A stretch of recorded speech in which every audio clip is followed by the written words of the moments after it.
This lesson is about essential versus non-essential clauses, which can also be called restrictive versus non-restrictive clauses.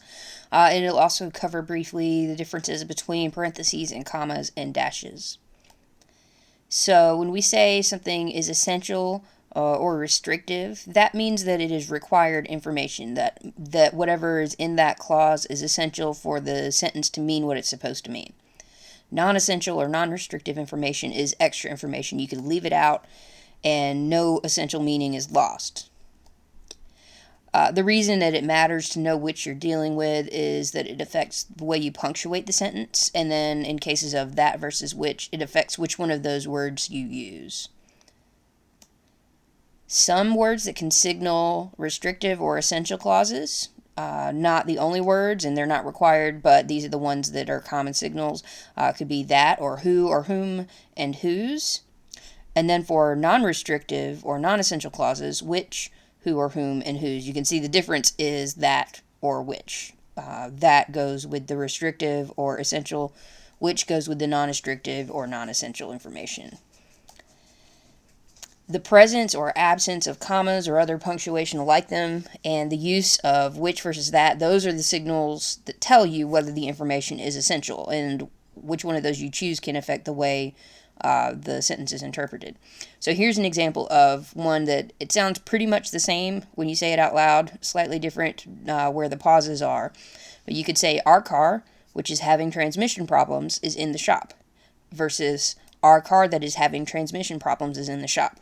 Now you notice that there was a little bit of a pause involved in the which statement, not as much of a pause in the that statement, but these two sentences actually have different meanings based on whether the information is non-essential or essential. So the top one with the which statement and the commas is non-essential information. The bottom one with the lack of commas and that begins with that is essential information, and then here's why. With the first one of these sentences, our car, which is having transmission problems, is in the shop. That information in the green there inside the commas is non-essential information. When you put it in the commas and you use which, it is implying that the speaker has only one car. This is just extra information about our car. You can leave this information out without changing the meaning of the sentence. You could also just as easily say, our car is in the shop. You just skip that green stuff and you go straight to the main part of the sentence. With the other version, our car that is having transmission problems is in the shop. That one, the lack of which, the lack of the punctuation setting the information off, is implying that the speaker has more than one car, and it is referring to the one with the transmission problems. Because it's restricting which car is being referenced, it can't be omitted without changing the meaning of the sentence. That is identifying which car you're talking about, so it is essential information. Here's a few other examples. My sister, who lives in Seattle, is coming to visit for Thanksgiving. You can have the exact same sentence without the commas, and now you have a different meaning.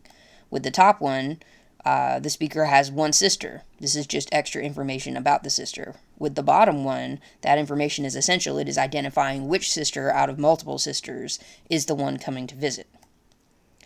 Now, the signal words are not always going to be there to let you know which is which. Those are just one of the ways that you can let people know. Here's one example of that. Mark Twain's book, The Adventures of Tom Sawyer, is still widely read. And then you can also do the same sentence without the commas. With the top example, you are implying that Mark Twain has written just one book. That is extra information, Mark Twain's book, and then you're giving extra information about what book it is. The bottom one, that is essential information. It is saying which one of the books out of more than one that he has written that you are talking about. Here's another example. I've known my friend Adam since we were in second grade. When you put Adam in commas, you are implying that that is just extra information, and I guess you're saying you have only one friend. And Adam is just extra information about what the friend is named.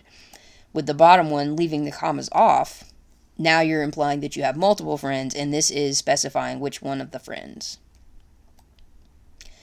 Non-essential information can be set off by commas, just like these examples have all been using, but you can also do the exact same thing with dashes or parentheses. So the difference between those choices would be the level of emphasis. When you choose dashes, what you're suggesting is that what is inside those dashes is the most important information.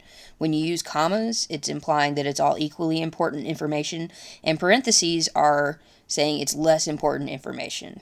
You could also think of it like this. Dashes are kind of like yelling, commas are kind of like using a regular speaking voice, and parentheses are kind of like a whisper.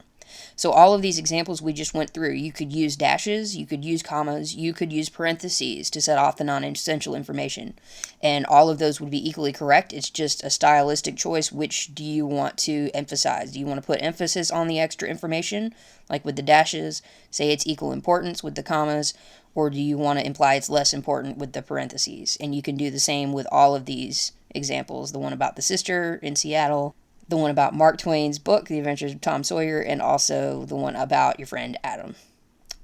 All right, that is it for this week's lesson, and you can continue on to the quiz.